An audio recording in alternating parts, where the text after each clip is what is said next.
Yang berikutnya perhatikan materi berikutnya adalah berkenaan dengan galat ya. Nah, galat atau kesalahan error sebagaimana silabus yang kemarin saya sampaikan kepada Anda. Jadi karena metode numerik itu adalah metode pendekatan, maka apa istilahnya, maka memunculkan atau pasti memunculkan yang namanya error atau kesalahan atau galat. Nah, maka bab yang kita bahas pertama adalah error atau galat. Saya cek dulu ya. Kalau bisa direkam ya saya rekam. Sebentar, ini berat sekali soalnya. Recording in progress. Bisa insya Allah ya. Baik, untuk pembahasan error atau galat ini ada hubungannya dengan masalah hasil pengukuran atau hasil perhitungan atau hasil komputasi, di mana pada hasil komputasi ini ya itu ya sebagai parameter atau parameter untuk berhasil pengukuran atau pendekat hasil perhitungan atau hasil komputasi itu adalah akurasi dan presisi. Itu performa ya, parameter performa untuk mengukur hasil dari suatu pengukuran ya, atau hasil komputasi atau hasil suatu pendekatan. Kalau bicara akurasi dan presisi, maka ya kita lihat visualisasi gambar seperti di slide ini ya. Ya, itu ibaratnya ada sasaran, papan sasaran, ada hasil apa ya, tembak boleh atau hasil panah gitu ya. Gambarannya kan seperti itu ya. Kalau yang A ini menunjukkan bahwa dia memiliki akurasi dan presisi yang rendah. Kenapa? Kalau kita lihat hasilnya itu kan hasilnya itu kan antara yang satu dengan yang lain itu penyebarannya lebih besar ya, penyebarannya besar lah gitu ya. Di samping itu ya kebanyakan kan tidak mengenai papan sasarannya adalah di tengah-tengah itu. Maka dikatakan di sini untuk kasus yang A itu adalah akurasi dan presisinya rendah. Untuk yang kasus B ini sudah mulai hasil pengukurannya sudah masuk ya. Tetapi di sini yang perlu kita garis bawahi, hasil pengukurannya antara satu dengan masih penyebarannya tinggi walaupun sudah masuk dalam papan. Ini mengindikasi bahwa presisinya itu masih rendah, tetapi ada sebagian yang sudah masuk papan sasaran. Nah, ini bisa diindikasi dari ini ya, beberapa titik sudah mulai mengarah ke papan sasaran. Ini menunjukkan bahwa presisinya rendah, tetapi akurasinya bagus ya. Presisi rendah, tapi akurasinya bagus. Nah, untuk kasus yang C ini justru kebalikannya ya. Ini kan hasil yang satu yang saling berdekatan menggerombol. Ini menunjukkan presisinya tinggi, tetapi tidak satu pun yang mengenai papan sasaran targetnya. Ini menunjukkan bahwa presisinya tinggi tapi akurasinya rendah. Nah, kasus D ini yang kemudian yang diinginkan ya, dia memiliki presisi dan akurasi yang tinggi. Nah, ini kalau kita melakukan pendekatan, ya harusnya memiliki presisi dan akurasi yang tinggi. Ini harapannya seperti ini ya. Jadi semua metode di dalam implementasinya, di dalam penerapannya, mengharapkan ya kasusnya seperti D. Nah, dari persoalan ini, maka selanjutnya kita diminta memahami apa sih sebenarnya akurasi, apa sih sebenarnya presisi. Akurasi itu apa? Ya kalau dari sini berarti akurasi itu berkenaan dengan hasil pengukuran ini. Kalau ini titik-titik saya anggap sebagai hasil pengukuran atau hasil perhitungan, maka ketika hasil perhitungannya itu eh, apa seberapa jauh penyimpangan hasil pengukuran dengan nilai target yang sebenarnya ini disebut sebagai akurasi ya. Jadi seberapa jauh penyimpangan antara hasil pengukuran ini dengan nilai target itu disebut sebagai akurasi. Ya. Sedangkan presisi itu berkenaan dengan, ini kan ada presisi ya. Presisi berkenaan dengan apa? Berkenaan dengan kedekatan hasil pengukuran yang satu dengan yang lain. Ya, ini kedekatan antara hasil pengukuran satu dengan yang lain, itu presisi. Kalau ini tinggi karena dekat ya. Ini presisinya tinggi karena dekat. Ini presisinya rendah karena saling berjauhan atau tingkat penyebarannya tinggi. Sebaliknya kalau akurasi itu dilihat dari seberapa dekat hasil pengukuran ini dengan nilai yang sebenarnya atau nilai target. Seberapa dekat nilai hasil pengukuran ini dengan target, itu akurasi. Jadi Anda harus pahami dulu apa yang dimaksud dengan akurasi, presisi. Nah ini supaya tidak gagal paham. Nah, ini ada istilah gagal paham. Ya. Jadi supaya gak gagal paham, jangan dibalik. Yang harusnya definisinya itu akurasi, Anda jadikan presisi. Yang definisinya presisi, Anda jadikan akurasi. Itu kalau orang yang sudah paham mengenai definisi itu ya tertawain nanti ya. Jadi kalau bicara akurasi ya bicara antara hasil pengukuran dengan nilai yang sebenarnya. Hasil pengukuran yang sebenarnya. Kalau bicara presisi ya hasil pengukuran dengan hasil pengukuran yang lain. Ya. Bagaimana dengan inakurasi? Ya kebalikannya. Inakurasi itu berkenaan disebut sebagai bias. Inakurat ya tidak akurat ya berarti kan bias. Kalau ada kata inakurat berarti kan terjadi bias. Gitu ya. Atau imprecision, balikannya dari presisi disebut juga uncertainty berarti kan tidak presisi. Ya tidak presisi itu ya ya lawan daripada presisi. Tidak presisi itu kan berkenaan dengan hasil pengukuran satu dengan lain ya. Jadi istilahnya kalau bicara inakurasi ya berarti disebut sebagai bias, kalau bicara imprecision berarti uncertainty. Jadi ya ini ya penyebutannya seperti itu. Tetapi paling mudah orang itu memahami akurasi sama presisi di dalam mengukur suatu performa. Nah, ini ya, dari saya ambil dari referensi di handbooknya itu, dari apa yang dimaksud dengan akurasi, seberapa dekat ya hasil pengukuran yang satu, seberapa dekat hasil pengukuran dengan nilai yang sebenarnya itu disebut sebagai akurasi. Kalau presisi seberapa how closely individual compute or measure value agree with each other, atau seberapa dekat pengukuran yang satu dengan pengukuran yang lain gitu. Itu ya.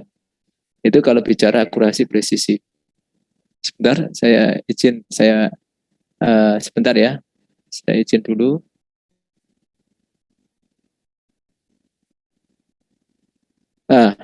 Lalu bagaimana dengan error ya? Error ini apa kaitannya sama akurasi presisi? Ternyata ada pola hubungan antara hasil pengukuran dengan nilai yang sebenarnya. Bahwa nilai yang sebenarnya itu sama dengan hasil pengukuran atau hasil pengukuran mendekatan, maksudnya ini ya. Approximation, hasil nilai yang sebenarnya dengan hasil pendekatan ditambah dengan error gitu ya. Ya, ini ya. Itu ada hubungannya seperti ini. Maka kalau ditanya error itu apa? Ya error sama dengan nilai yang sebenarnya minus approximation. True value minus approximation, itu error. Ya. Ya sebentar ya, ini saya stop dulu ya. Saya stop dulu. Bentar.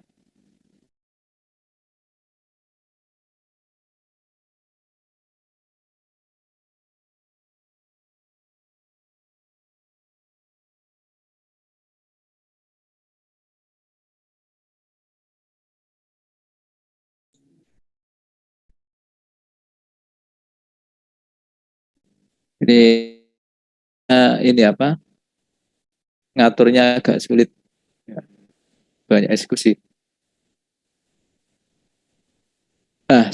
Sudah nampak kembali?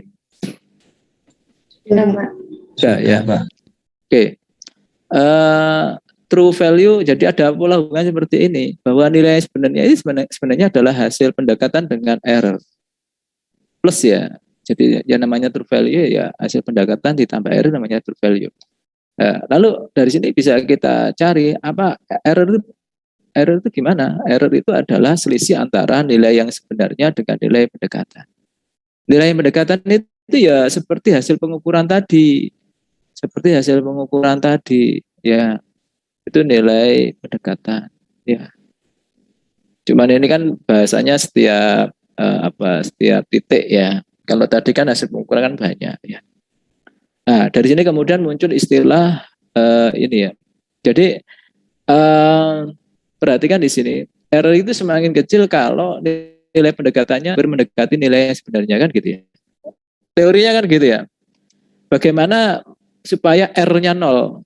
Kalau R-nya 0 berarti kan nilai yang sebenarnya dengan approximation sama, gitu kan? Kalau nilai ini sama dengan ini, berarti R-nya 0. Nah, itu di dalam matematika analitik itu dibahas ke sana. Jadi R-nya 0. Tetapi karena ini pendekatan, maka itu sesuatu yang kemudian sulit terjadi. Maka dicari R. Bagaimana ini hasil pengukuran atau hasil pendekatan atau perhitungan. Atau istilah yang paling mudah itu approximation, ya, pendekatan. Nah, di dalam metode numerik itu yang sering dipakai itu R yang bagaimana? Kan jenisnya R itu kan dalam perhitungannya kan ada dalam bentuk komposisi atau persentase ya. Ya, ini ada istilah namanya relative error ya. Jadi kalau di sini berkaitan dengan true value berarti namanya relative error true, relative error true. Ada simbol T ini saya bisa T itu error ke T, tapi simbol ini mempunyai makna juga itu berkenaan dengan true value ya. Ada T kan bisa sama dengan 1, 2, dan seterusnya ya. Tapi cuman kenapa kok diambil simbol T kalau saya memahami itu berkaitan dengan true value. Jadi error relative error untuk ini kasus ini adalah kalau dia ada true value-nya, maka true value minus approximation dibagi dengan true value. Kalau dalam bentuk persen berarti tinggal mengalikan 100%. Itu error true namanya. Error true namanya. Kalau saya menyebutkan sebagai error true. Nah, untuk kasus berikutnya ada selain relative error ada ini persen relative error ya. Jadi sebenarnya sama ya. Satunya adalah ya sama sih sebenarnya. Cuman ada kalau untuk kasus yang ini itu saya menyebutnya sebagai error approximation. Kenapa saya sebut sebagai error approximation? Karena dia diperoleh dari hasil pendekatan. Ketika nilai R yang sebenarnya itu tidak diketahui, maka pendekatan untuk mendapatkan R itu bisa diambil dari approximation-nya. Jadi kan untuk mengetahui nilainya sebenarnya itu kan kadang-kadang nggak tahu kan gitu ya. Bukan nggak ada, nggak tahu gitu ya. Jadi untuk mendapatkan R yang sebenarnya itu realitasnya kan kita nggak tahu kan gitu ya. Nah, apalagi dalam mengimplementasikan suatu metode, kita kan nggak tahu R yang sebenarnya berapa. Maka ketika itu tidak diketahui, maka pendekatannya bagaimana? Pendekatannya adalah dengan menggunakan error approximation. Jadi hasil dari pendekatan itu bisa kita tentukan errornya. Ya ini berkenaan dengan pendekatan sekarang dengan pendekatan sebelumnya. Sehingga error approximation atau dalam bentuk relative error ini present approximation. Present approximation ini maksudnya adalah pendekatan sekarang ya dikurangi dengan previous approximation, berarti kan pendekatan sebelumnya dibagi dengan present approximation ya, pendekatan sekarang. Kalau dalam bentuk persen harus dikalikan dengan 100%. Nah, di dalam metode-metode yang di dalam metode numerik maksudnya ya. Untuk metode numerik, untuk metode-metode dalam mata kuliah ini ya, nanti kita menggunakan ini ya, menggunakan error approximation-nya ini. Ya. Untuk apa sih sebenarnya error approximation? Seperti halnya saya sebutkan sebelumnya bahwa karena metode numerik metode pendekatan, maka di dalam proses mendapatkan nilainya itu biasanya di dalamnya ada iterasi. Ya, di dalam mendapatkan suatu nilai dari metode numerik itu biasanya dilalui melalui proses iterasi. Nah, iterasi itu kan ketika kita melakukan menggunakan metode dengan melakukan iterasi kan berarti mengadakan perhitungan berulang-ulang kan iterasi itu ya. Iterasi ya, melakukan perhitungan secara iterasi kan berarti kan kita mengharapkan kapan berhenti kan gitu ya. Gak mungkin iterasi terus-terusan ya, bisa komputernya hang ya. Berarti iterasi itu kan diharapkan bisa berhenti ya.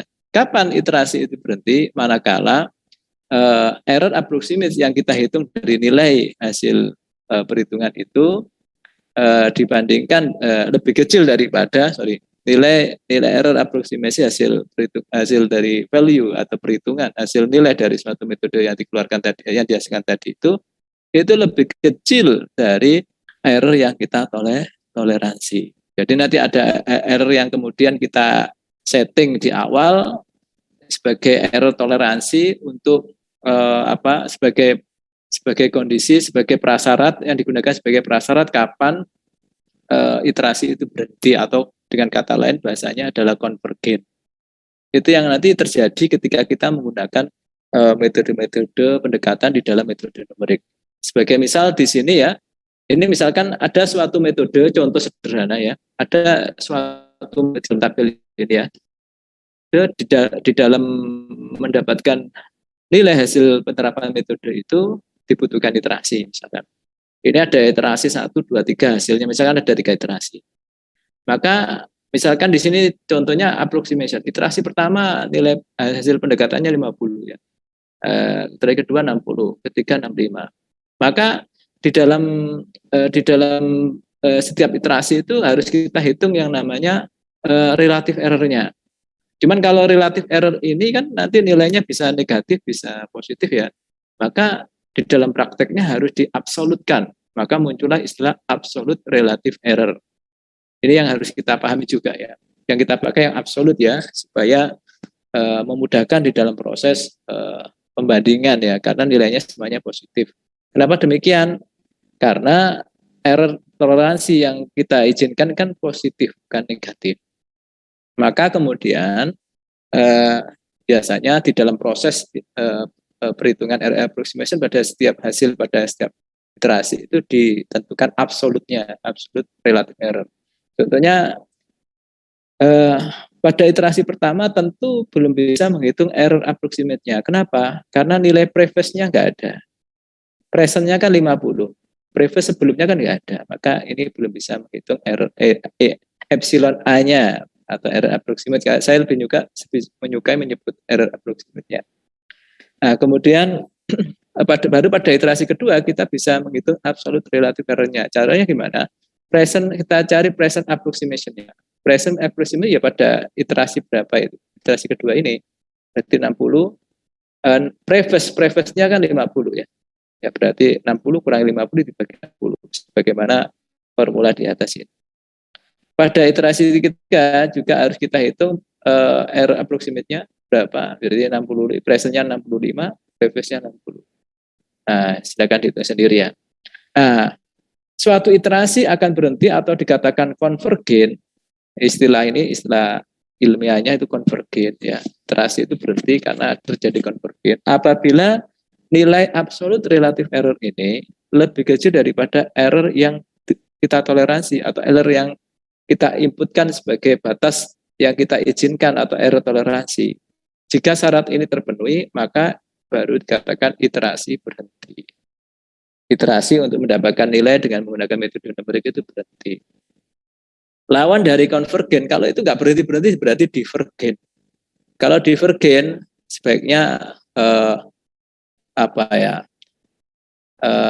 sebaiknya iterasi itu di stop atau stop secara kasar maksud saya. Kalau di bahasa Python itu ada istilah interrupt execution ya. Jadi kalau Anda membuat coding kan, kalau iterasi nggak berhenti kan terpaksa harus dilakukan interrupt execution kan gitu ya. Itu bahasa yang paling mudah untuk menghitungkan iterasi karena tidak convergent tetapi divergent. Jadi lawan dari convergent adalah divergent. Ketika kita menerapkan suatu metode, harapannya adalah semua metode adalah convergent. Hasilnya proses iterasinya terjadi konvergensi pada proses iterasi. Tetapi kalau divergent berarti kan harus dihentikan. Kalau dibiarkan terus kan muter terus ya, komputernya ngeran terus yang gitu ya. Nah, itu bisa berhari-hari ya gitu. Nah, itu kalau kasusnya dipergin. Saya kira itu saudara-saudara mahasiswa yang dirahmati Allah, semoga itu memberikan pemahaman berkenaan dengan error yang kita gunakan di dalam metode numerik. Selain error ini jenisnya banyak ya. Error kayak gini jenis banyak. Cuman ini yang saya bahas duluan ini karena ini penting untuk proses iterasi. Ada namanya error pembulatan ya, tapi itu nggak saya bahas, tekankan karena itu sudah mafhum ya, Anda sudah paham semuanya. Ketika dibulatkan pasti terjadi error. 0,5 jadi kan mesti error ya, errornya berapa? 0,5 kan gitu ya. 0,56 Anda bulatkan 0,6 berarti kan terjadi error gitu. Itu namanya error pembulatan. Tapi saya nggak membahas masalah itu, tetapi membahas masalah error hasil suatu iterasi yang memang digunakan pada setiap menerapkan metode-metode yang ada di dalam metode numerik. Silakan kalau ada yang perlu ditanyakan, masih 2 menit, 3 menit, atau 3 menit. Setelah ini Anda login ulang ya, login ulang untuk saya jelaskan bagaimana gambaran penggunaan error ini di dalam menggunakan di dalam menerapkan metode numerik supaya Anda tahu gambarannya ya. Silakan kalau Anda ada yang perlu ditanyakan, monggo.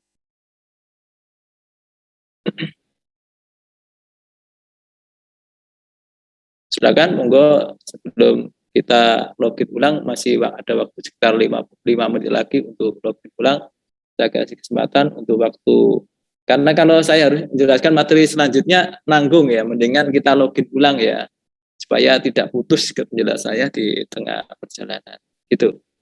Silakan, masih ada waktu sekitar 5 menit atau 4 menit ya untuk tanya jawab atau ada sesuatu yang kemudian perlu Anda konfirmasi atau Anda tanyakan atau Anda tambahkan, bolehlah. Silakan. Ini saya ambil dari referensi yang Anda punya itu ya. Ada edisi kedua, ada edisi ketiga, edisi ketiga, edisi keenam. Tetapi yang paling banyak itu nanti penggunaan pada edisi ketiga ya. Menurut saya lebih mudah ya.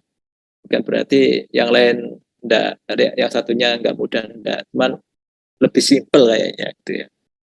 Silakan, monggo. Tanya. Ya, monggo silakan.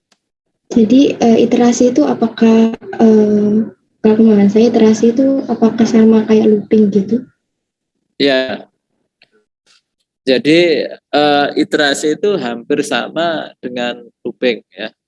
Salah satu aja, looping itu kan macam-macam ya. Ada yang pakai, kalau Anda pakai bahasa apa ya?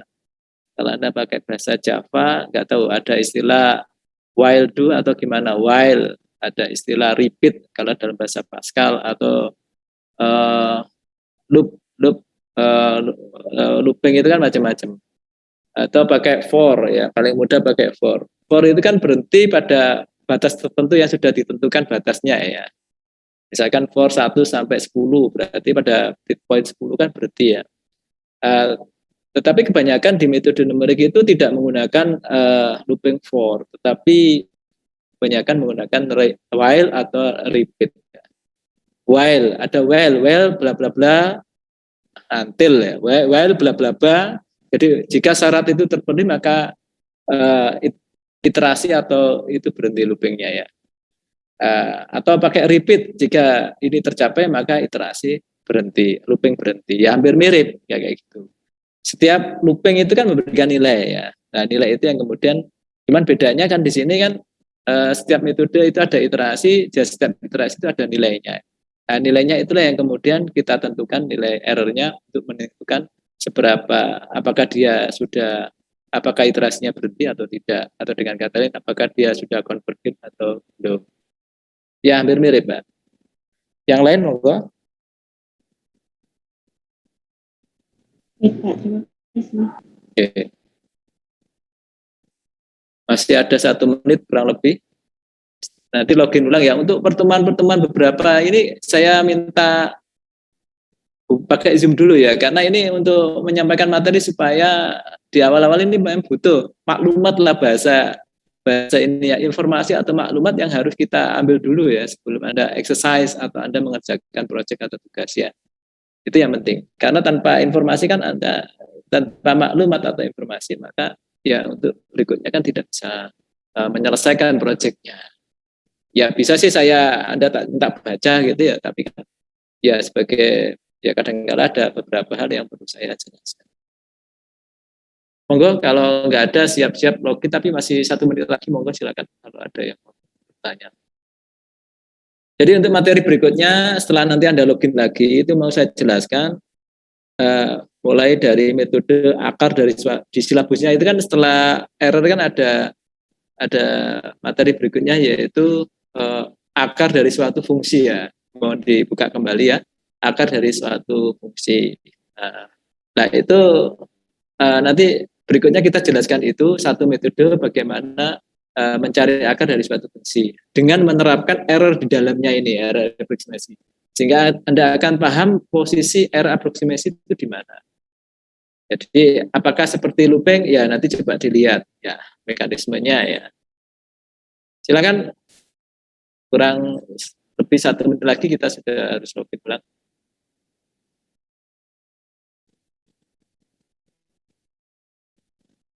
Saya stop dulu kalau gitu ya.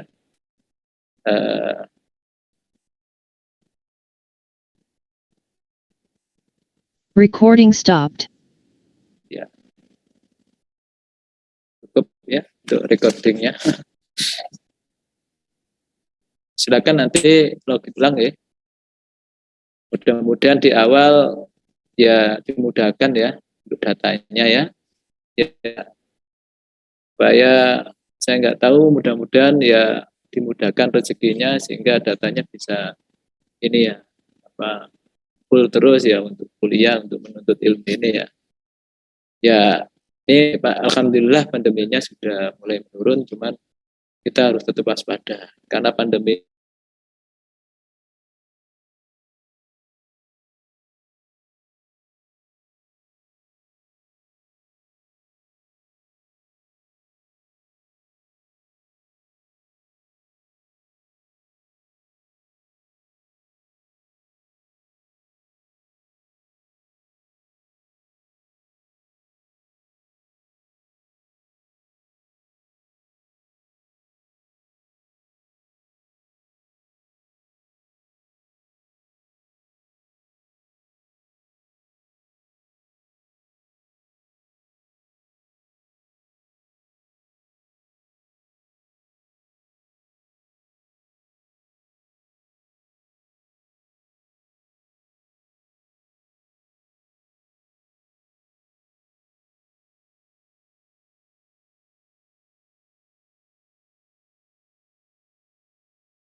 Baik, saya share lagi ya materinya untuk saya ambil dari bukunya ya.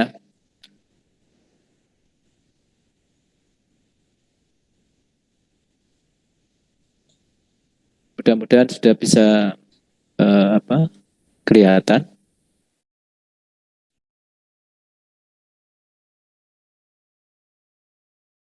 Ya Pak, sudah. Sudah ya.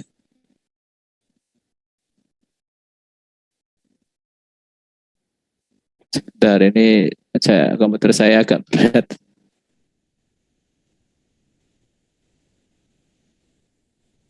Bentar, ini nyarinya sulit ya. Oh, ini harus di stop dulu, ini berat komputer saya. Stop share dulu ya. Ya Pak.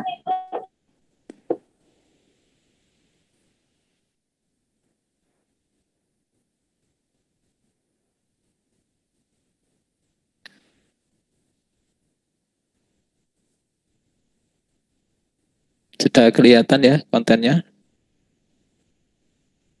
Sudah ya Pak.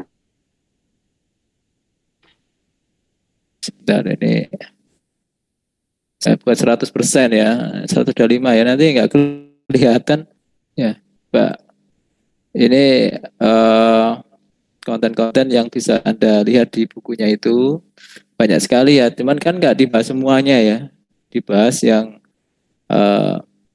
ya sesuai dengan silabus tadi ya, itu pun di dalamnya juga nggak semuanya. Karena tebel ya buku ini, ada 600 halaman, mungkin semuanya harus kita bahas ya, tapi saya ambil yang urgen-urgen saja, yang penting-penting saja. Ini kan pembahasan error, sebagian saya ambil dari sini ya tadi. Kemudian chapternya kan nggak urut ya di sini ya. Ya, ini buku lengkap ya, ada pendahuluannya besar banyak maksud saya. Berikutnya adalah kita lari berikutnya berkenaan dengan root. Root itu akar. Masih ingat ya, Anda belajar mencari akar dari fungsi atau persamaan ya. Root equation ya. Root in equation ya.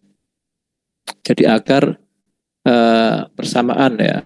Root equation lah gitu ya. Jadi kalau Anda dulu disuruh mencari akar dari fungsi persamaan kuadrat ya, persamaan kuadrat ya.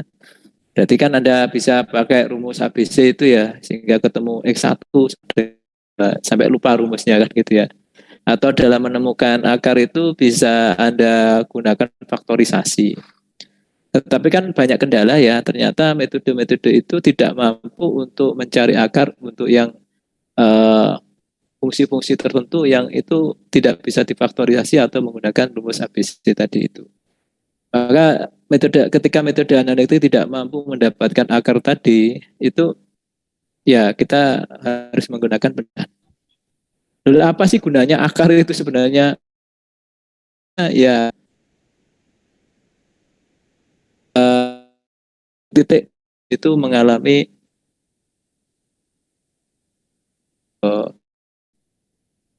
apa ya, optimum lah gitu ya. Maka dengan judulnya itu kan root and optimization ya, yaitu fungsinya salah satunya ke sana. Nah, sebenarnya ini ilmu untuk mendukung ilmu yang lain. Perhatikan di sini, nanti ketika kita menarik suatu akar dari suatu fungsi atau menemukan akar dari suatu fungsi, pembahasan utama pendekatannya itu ada menggunakan metode Brachting methods. Brachting method itu metode terbuka.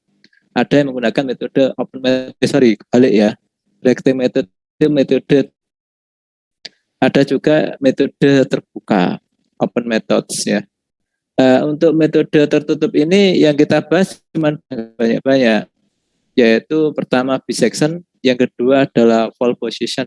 Ya, ketika Anda sudah tahu konsep ini, saya kira yakinnya sudah paham. Kemudian untuk metode open, ya yang kita bahas cuma Newton-Raphson. Newton-Raphson ini banyak dipakai di metode iterasi untuk mendapatkan tingkat konvergensi dari misalkan untuk membuat pola pengenalan gitu ya, mengenali suatu objek ya. Itu iterasinya bisa menggunakan Newton-Raphson ya. Jadi itu yang yang harus kita pahami. Coba kita langsung bahas bisection ya, untuk pendekatan menemukan akar dengan menggunakan bisection halaman 134. Coba kita ketik 134. Mudah-mudahan pas ya. Ini. Ini bisection di bawahnya ini. Coba kita perhatikan, kita pahami apa itu bisection. Kalau di buku ini dikatakan the bisection method is a variation of the incremental search method in which the interval is always divided in half. Artinya bahwa metode bisection ini adalah salah satu dari metode pencarian incremental ya, di mana di dalam prosesnya itu membagi setiap interval yang diinputkan itu menjadi setengah ya, jadi separuh. Ya. Nah, bagaimana supaya menjadi separuh? Untuk menemukan supaya bisa terjadi membagi menjadi separuh, maka dikatakan di sini if a function send over an interval, the function value at the midpoint is evaluate. Jadi harus ditemukan yang namanya midpoint atau nilai tengah ya. Nilai tengah ini ya nilai yang membagi interval itu menjadi separuh-separuh. Kalau boleh saya katakan separuh sebelah kiri, separuh sebelah kanan. Gitu. Jadi ini konsep daripada metode bisection. Jadi maka ketika dibagi maka muncul namanya subinterval. Jadi the subinterval then become the interval for the next iteration. Jadi nanti ada subinterval menjadi interval untuk iterasi selanjutnya. Ya, nanti gambarannya bagaimana? Coba kita pahami metode bisection dalam menemukan akar pada ilustrasi yang paling mudah seperti di gambar ini. Ya. Jadi sebenarnya kalau belajar metode bisection ya metode definisinya tadi itu sama gambar ini cukup. Ya. Jadi seperti itu ya. Saudara-saudara mahasiswa yang dirahmati Allah. Nah, coba bagaimana konsep bisection itu kalau kita ilustrasikan dari gambar ini. Anda masih kenal definisi root atau akar ya. Coba perhatikan ya. Ini ada kata-kata akar. Tetapi juga Anda perhatikan yang lain. Ada fm, fungsi dengan variabel m. Ada sumbu m. Ya biasanya kan kita mengenal sumbu x ya. Kalau di sini x maka di sini fx ya. Cuma di dalam buku ini dibuat variabelnya m. Tidak masalah ya. Yang penting maksudnya sama. Jadi ada sumbu m, ada sumbu fx.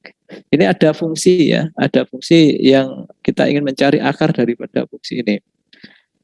Ada tanda panah di sini Anda cermati. Lalu apa yang dimaksud dengan ini kan menunjuk pada suatu titik. Titik apakah itu? Titik perpotongan antara kurva dari fungsi dengan sumbu m. Lalu dari sini dikatakan bahwa yang dimaksud dengan root itu adalah potongan antara kurva dari fungsi ini dengan sumbu m. Nah, itu harus Anda tahu. Anda sudah paham dulu berkenaan dengan definisi akar ya, harusnya paham ya, atau bahkan tidak tahu, atau bahkan lupa, atau bahkan nggak ngerti maksudnya, bisa jadi seperti itu. Maka di sini saya sedikit ulang, itu adalah perpotongan antara kurva dari suatu fungsi yang mau dicari akarnya dengan sumbu mendatar yaitu sumbu x. Kalau ya sumbu x ya di sini. Action bekerja untuk mendapatkan nilai suatu akar dari suatu fungsi, maka perlu Anda cermati yang menjadi input itu apa. Jadi kalau Anda bicara algoritma, itu kan harus ada input dan outputnya kan gitu ya. Kalau di metode bisection ini inputnya kira-kira inputnya ya harus tahu fungsi yang mau dicari akarnya dahulu yang pertama. Ini input ya. Ini kalau saya kasih tanda itu enaknya gimana ya? Ya, ini ada pennya. Ya, coba. Ya, ini sebagai inputnya. Input. Input berikutnya apa? Input berikutnya adalah error ya. Error yang kita toleransi. Ini sesuai dengan tadi ya, di pembahasan kita pertama adalah error ya. R-nya berapa sih yang kita toleransi? Itu harus dimasukkan. Ya ini kok kotaknya besar sekali, nanti malah mengganggu ya. Enaknya gimana nulis inputnya ini ya. Jadi ini saya kasih apa ya, enaknya tanda ya, tanda gimana ya.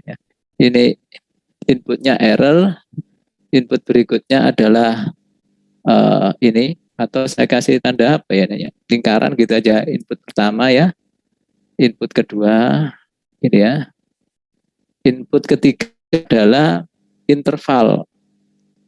Ini gimana adanya? Saya kasih interval ya. Interval batas bawah itu XL dan interval batas atas X2. Itu input ya. Jadi kalau Anda bikin algoritma itu kan harus ada inputnya apa? Di inputnya ada fungsi, ada error yang kita toleransi ya.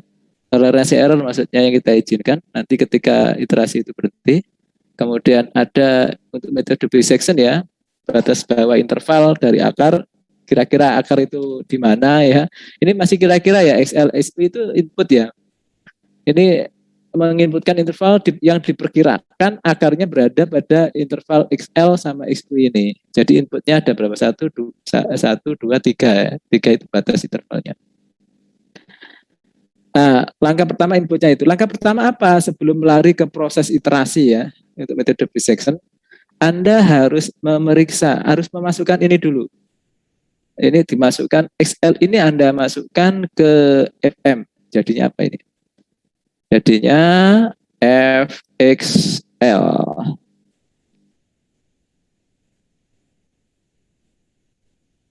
Nah, ini sulit ya tulis pakai ini ya. Yang penting Anda bisa lihat ya. Kemudian X2 kita masukkan ke dalam fungsi ini juga. Jadinya F X U itu ada maksudnya ya, bukan sembarang ini ya. Ada L itu ada maksudnya apa? L itu batas bawah, lower. Jadi masuk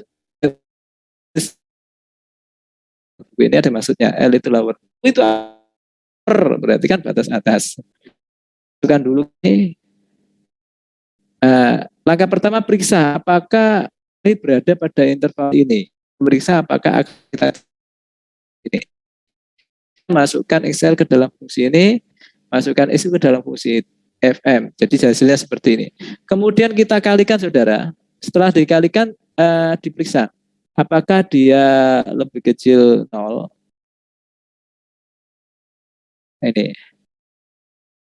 Ini penting ya. Apakah dia lebih kecil 0? Ya, berarti kan kalau Anda bikin algoritma kan bikin kondisional. Apakah jika ini ya, itu kan kondisional. Nah, fx itu fxl itu yang mana sih? Ya, kalau batas titiknya sini, kalau fxl-nya di sini, saudara. Ini nilai fxl. fxl. Ini skalanya sudah benar ini ya. Nah, fx itu ya sini ya. Ini fx tingginya ini ya. Tingginya ini ada yang negatif, ada yang positif ya. Pertanyaannya adalah, ini nilainya negatif atau positif fxl-nya ini? Negatif atau positif? Negatif. Negatif. Oke. Negatif. Yang ini positif atau negatif? Positif. Oh, positif. Positif. Ya. Kalau negatif kali positif hasilnya lebih kecil 0 apa enggak? Negatif. Jawabannya, Mbak. Jawabannya gimana? Jawabannya adalah Kurang dari Kecil. negatif kali positif hasilnya negatif. Negatif. Kalau negatif pasti lebih kecil 0 kan? Ya, jawabannya adalah ya. Kalau jawabannya iya, berarti ya itu dipastikan akarnya dimungkinkan besar, itu akarnya berada pada interval ini. Nah, kalau jawabannya ya, ya berarti posisi akarnya berada pada interval ini. Maka iterasi itu bisa dimulai. Lari ke sini. Gitu. Berarti kan gambar ini nanti bisa Anda capture aja, nggak usah nulis. Capture aja di situ ya. Tetapi kalau jawabannya tidak, bagaimana? Kalau jawabannya tidak, di sini ya. Jika tidak, maka Anda harus memasukkan kembali XL berapa? Apa re-entry ya, re-input. Nah, nah ini. Jika jawabannya tidak, ini. Atau break ya, ada keluar keluar atau keluar ya dari ini ya, keluar dari nggak dibutuhkan yang nggak ada akarnya di dalamnya ya boleh lah. Tetapi ya logikanya kan ini kan dalam rangka untuk memperkirakan posisi akarnya. Itu division akan bekerja jika posisi akar itu berada pada interval input XL sama X2. Nah, berarti kan jawabannya ya untuk kasus ini kan ya. Kalau jawabannya ya berarti dimulai pada iterasi pertama. Kita mulai iterasi pertama. Coba perhatikan. Pada iterasi pertama harus kita tentukan XR. XR itu midpoint, nilai tengah. Sebagaimana definisi bisection tadi, midpoint, nilai tengah. XR, R itu apa? R itu indeks yang menyatakan root atau akar. X akar maksudnya kalau dalam bahasa mudanya X akar. Cara mendapatkannya gimana? XR ini sama dengan ya batas bawah ditambah batas atas dibagi 2. XL. Mohon maaf kalau indeksnya salah nulis ya. Ini sulit sekali ya nulis pakai ini. Kecuali pakai ini saya pakai laptop ya. Jadi lebih sulit. Apa maksudnya? Tidak ada ini ya. Bukan tablet. Kalau tablet pakai pena masih enak ya. Gitu ya. Tapi yang jelas tidak mempengaruhi. Pada iterasi pertama saya kasih simbol indeks 1 ya, XR1 ya. Ini diperoleh dari XL yang ini ditambah XL itu tak bagi 2. Ini pasti hasilnya separuh, ini separuh. Nah, cuman harus kita cek ya nanti. Kita untuk lari ke iterasi kedua harus diperiksa dulu saudara. Coba tadi ini kalau dimasukkan fungsi XL ini kalau dimasukkan fungsi hasilnya negatif ya. Ini negatif ya tadi ya. Pasti ya ini negatif ya. Coba kalau XR ini kita masukkan ke dalam fungsi hasilnya gimana? Ini ada FXR. FXR. Hasilnya positif atau negatif?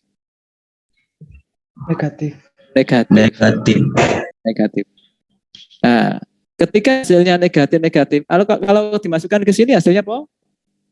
Positif ya. Tapi kita nggak ada hubungannya dengan ini ya. Tetapi pemeriksaannya bisa Anda pakai seperti ini untuk menyatakan dia harus ini. Ya.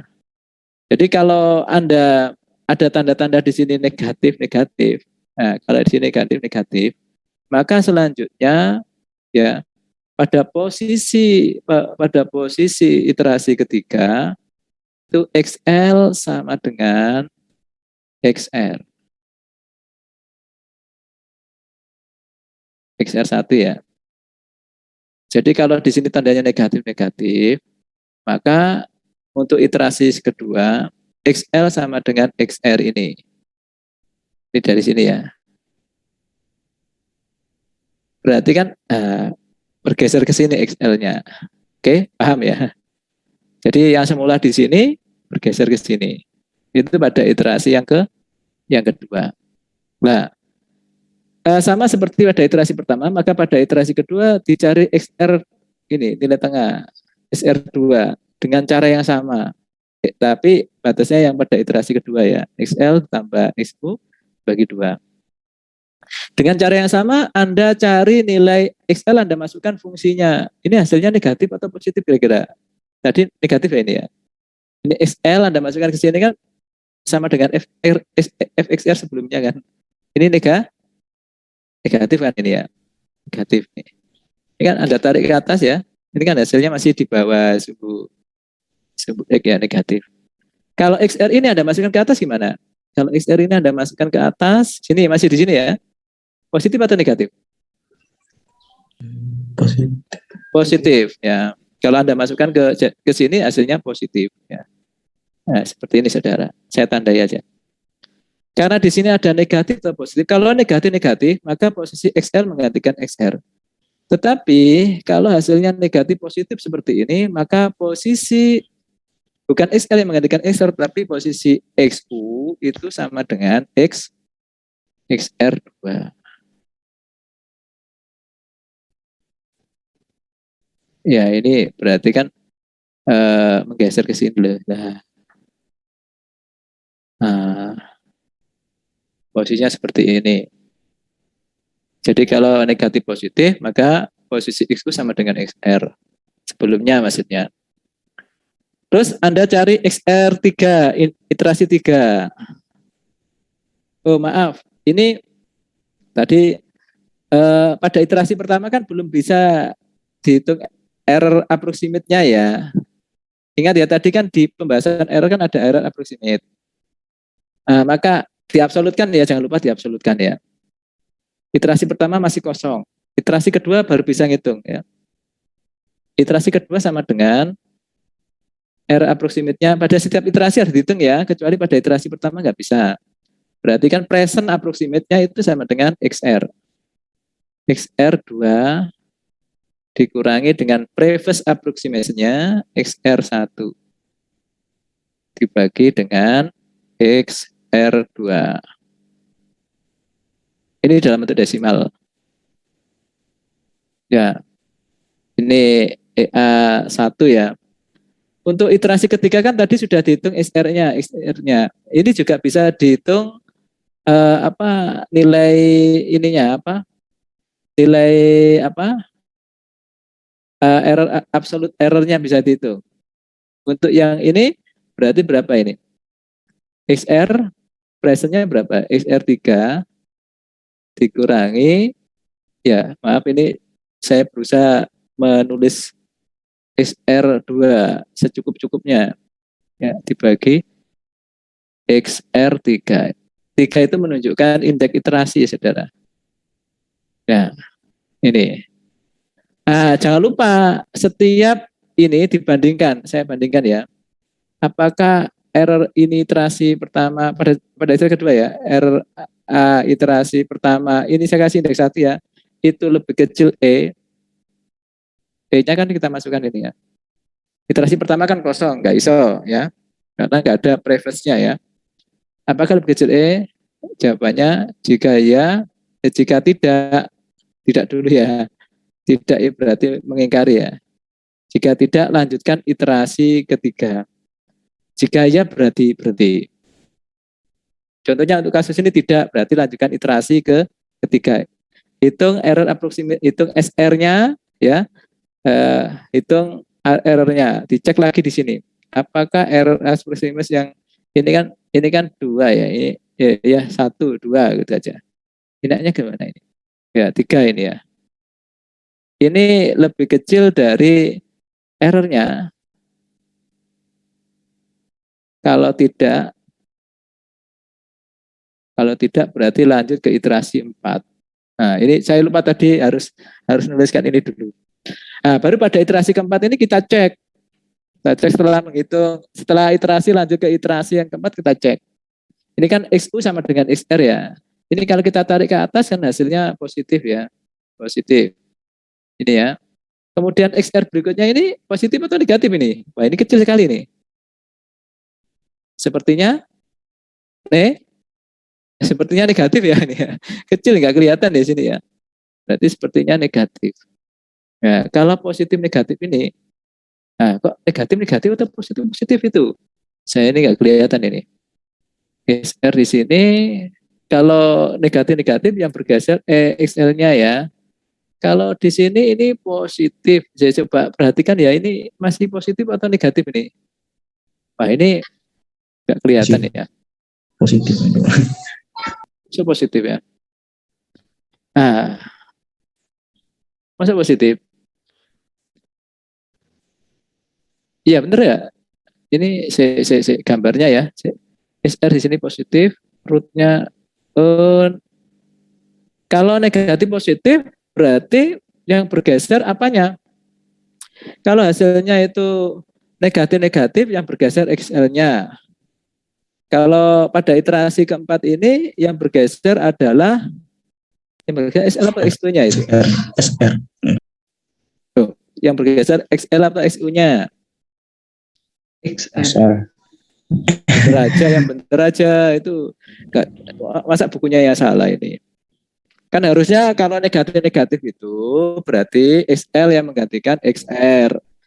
Kalau negatif positif atau positif positif, nah kalau positif positif ya berarti gini ada berapa berarti ya? Kalau negatif negatif itu yang menggantikan adalah XL.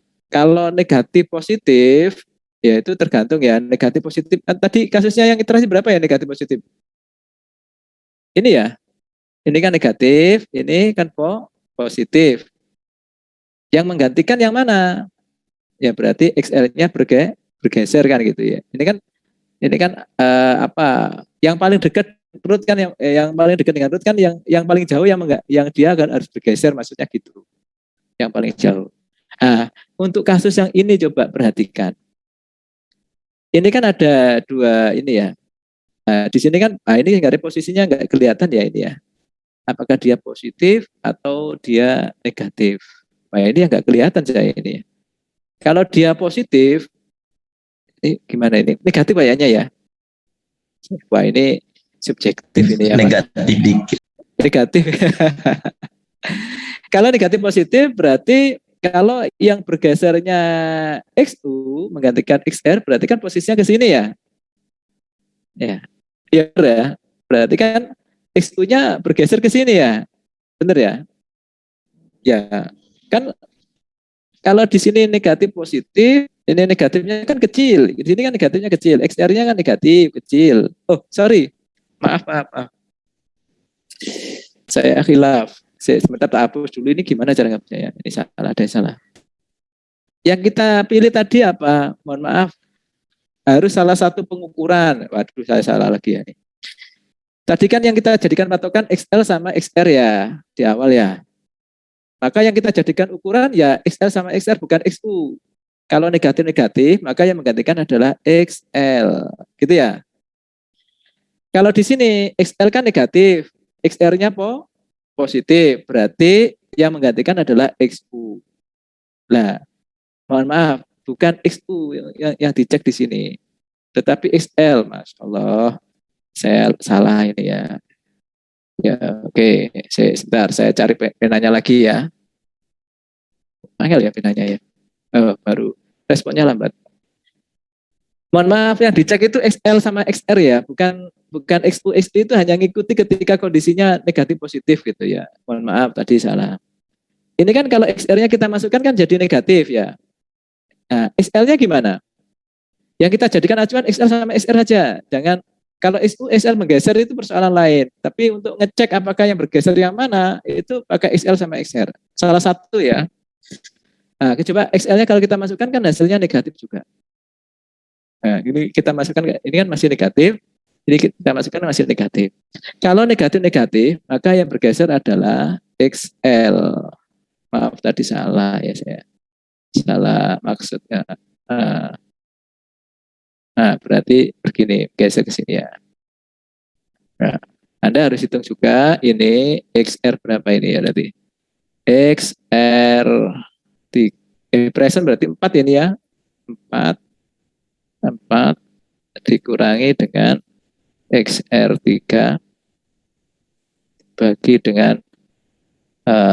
dibagi dengan XR4. Jangan lupa ini dibandingkan apakah R yang ke iterasi 4 ini lebih kecil E?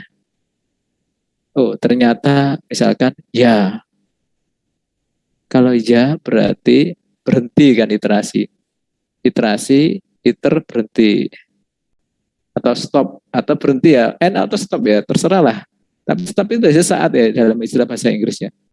Kemudian berarti kalau berhenti, berarti rootnya apa? Rootnya adalah akarnya sama dengan X ini. XR4. Karena dia kondisinya ya. Gitu saudara.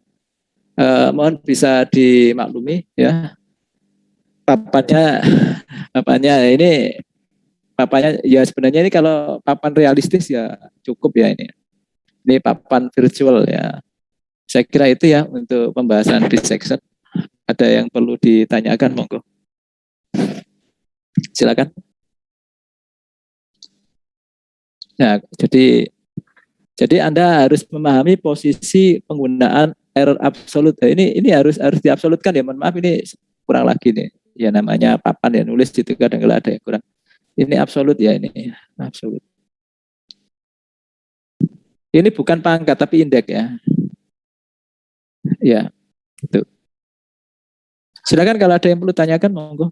Nah, ini proses metode bisection untuk mendapatkan akar.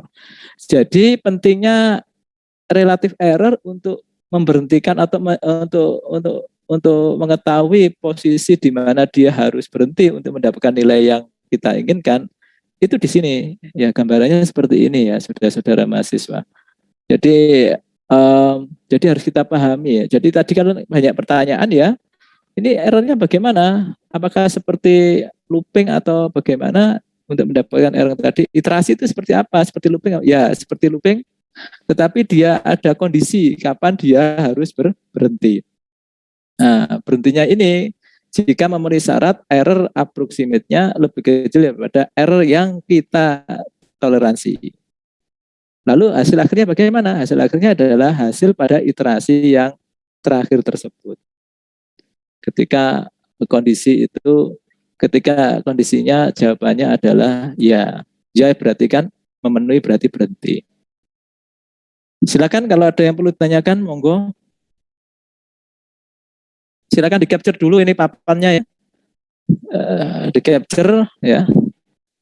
Di capture kan gampang ya secara digital ya. Daripada nulis Anda ini di capture aja.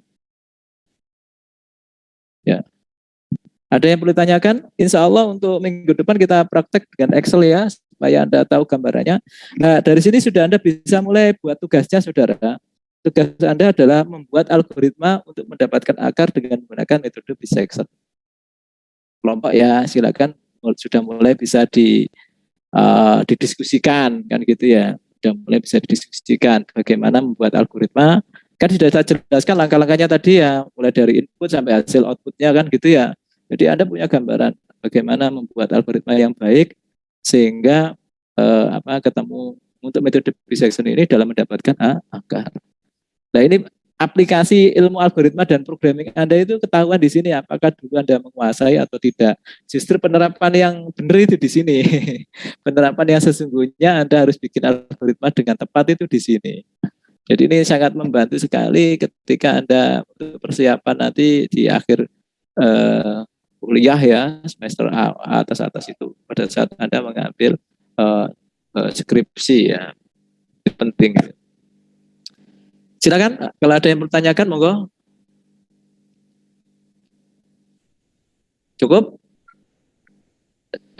Minggu depan kita coba latihan ya untuk menarikan akar ini. Ya, pakai Excel ya. Jadi supaya kan untuk bisa membuat algoritma dengan clear. Nah, clear itu maksudnya benar, tepat, efektif kalau bisa, efisien ya. Efisien berarti kan komputasinya tidak membutuhkan waktu yang paling cepat kan gitu ya. Itu Anda harus tahu manual komputasinya. Untuk mengetahui manual komputasinya, kita coba pakai Excel saja. Sedangkan kalau Anda sudah bisa bikin algoritmanya, nanti diterapkan di bahasa apa saja kan bisa kan gitu ya. Algoritma ini algoritma yang rigid ya. Rigid itu artinya yang dalam, rigid, teliti, dalam, rinci kan gitu ya, sehingga nanti memudahkan pihak programming untuk mengcoding. Nah, sebenarnya mengcoding itu kan tugas programming ya, tetapi yang paling sulit kita membuat algoritmanya ini ya. Ya, membuat algoritmanya ini yang paling sulit. Kalau programmingnya tinggal mengimplementasikan saja. Makanya kalau Anda lulusan informatika jangan mau jadi tukang lah gitu loh. Ya bolehlah kalau untuk sementara mencari pengalaman. Ya, tetapi kalau untuk jauh lebih ke depan itu ya jangan berpikiran untuk jadi pengcoder ya, pengcoder. programmer lah kalau orangnya kan gitu ya. Programmer ya itu pekerjaan ya. Cuman programmer itu tidak akan bisa berjalan kalau nggak ada algoritmanya. Nah, orang yang bikin algoritma itu sebenarnya levelnya lebih tinggi kan gitu ya daripada programmer kan. Ya, itu kalau di tatarannya sistem analis ya itu lebih tinggi daripada sekedar programmer kan gitu. Ya, harapannya kan ya seperti itu saudara-saudara. Ya. Silakan kalau ada yang perlu ditanyakan monggo. Silakan. Masih ada waktu 1 menit. 2 menit. Kalau enggak, silakan ini didiskusi sama kelompok Anda, sudah ada kelompoknya kan? Sudah mulai merancang algoritmanya bagaimana gitu ya. Didiskusikan dengan kelompoknya. Ada yang mau tanyakan sebelum saya tutup di Zoom-nya ini?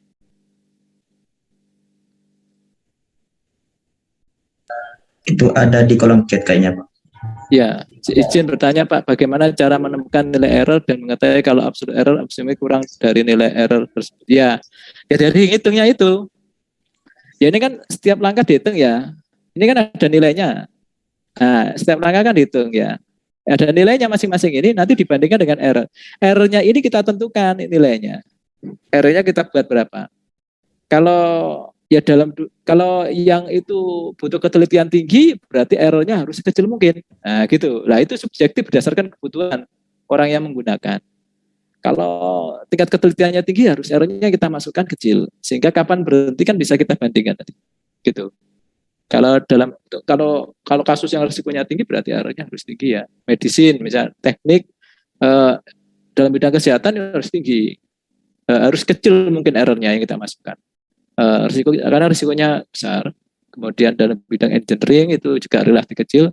Dalam bidang sosial itu mungkin errornya agak longgar gitu. Saya kira itu ya. Insya Allah nanti mungkin ini jawaban ini nanti bisa terjawab minggu depan insya Allah ya, insya Allah dengan latihan di Excel ya ini nanti bisa mewakili ya. Tapi mudah-mudahan dengan langkah-langkah ini Anda sudah mulai tahu posisi error di mana, penggunaan error di mana di dalam metode numerik. Saya kira itu ya, stop ya, saya cukup ya untuk pertemuan di Zoom-nya ini. Silakan dari sisa waktu yang ada Anda diskusi di grup WA sampai jam 11.30 ya. Jadi kalau sudah jam 11.30 silakan Anda meninggalkan silakan tinggalkan diskusi di WA kan gitu boleh gitu ya. Dan jangan lupa absen ya. Ketua kelas ya mohon dikoordinir absennya ya. Saya nggak melakukan absen manual ya. Karena nanti banyak memakan waktu ya. Ya, Mas ya. Oke, baik Pak. Oke, silakan. Sudah dapat file ininya, file apa? Ya nanti tolong absennya dicek siapa yang nggak hadir gitu ya. Yang hadir siapa, yang nggak hadir siapa gitu ya. Iya Mas ya. Baik Pak. Ya. Oke. Saya kira cukup untuk pertemuan ini untuk Zoom-nya. Silakan lanjutkan diskusi di grup WA. Saya akhiri. Assalamualaikum warahmatullahi wabarakatuh. Waalaikumsalam. Waalaikumsalam.